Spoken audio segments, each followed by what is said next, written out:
Midnight Trinity here, and today I'm going to be doing a look for the new Joker, the one with Joaquin Phoenix. Anyway, if you'd like to see that, please stay tuned.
And this is the finished look.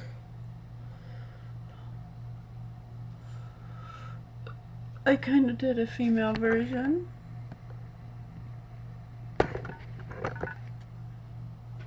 I hope you guys enjoyed.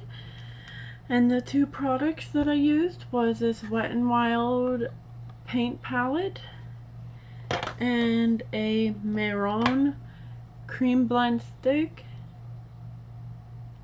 Anyway, put on a smile, and if you liked that, leave a like, subscribe, and make a comment for future videos. Thank you. Have a nice day.